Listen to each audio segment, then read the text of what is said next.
Assalamualaikum warahmatullahi wabarakatuh. Saya Ali Ramadhani dari kelas IPS 1. Di video kali ini saya akan membahas atau menjawab beberapa soal yang ada di Classroom materi sejarah peminatan.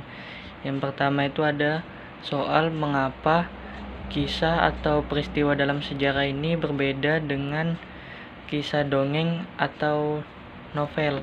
Nah, jawaban saya di sini adalah karena peristiwa atau sejarah itu adalah kejadian yang benar-benar terjadi pada masa lampau, sedangkan dongeng atau novel itu hanya fiktif dan imajinasi belaka.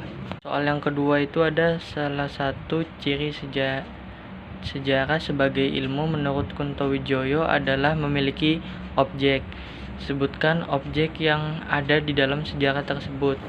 Jawabannya di sini adalah tanggal, bulan, tahun terjadinya, orang yang berjasa atau orang yang penting di dalam sejarah tersebut, kemudian peninggalan, dan lain-lain. Yang ketiga, sejarah memiliki sifat khas dibandingkan dengan ilmu lain. Sebutkan atau jelaskan sifat atau ciri khas dari sejarah itu. Yang pertama, sejarah itu fakta.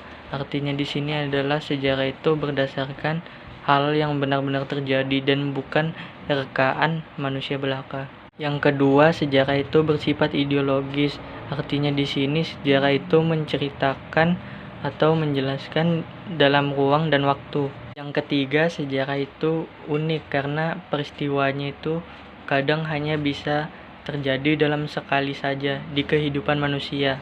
Yang terakhir ada pendapat saya mengenai kalimat "jangan sekali-kali melupakan sejarah" yang disampaikan oleh Presiden Soekarno di dalam pidatonya.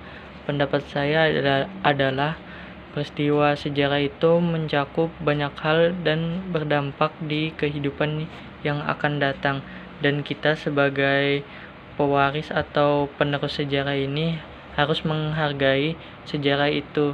Contohnya ketika para pahlawan memerdekakan Indonesia. Nah, di masa lalu itu pahlawan sudah berjuang mati-matian untuk meraih kemerdekaannya, dan kita sebagai penerus sejarah harus menghargai dan menghormati para pahlawan kita.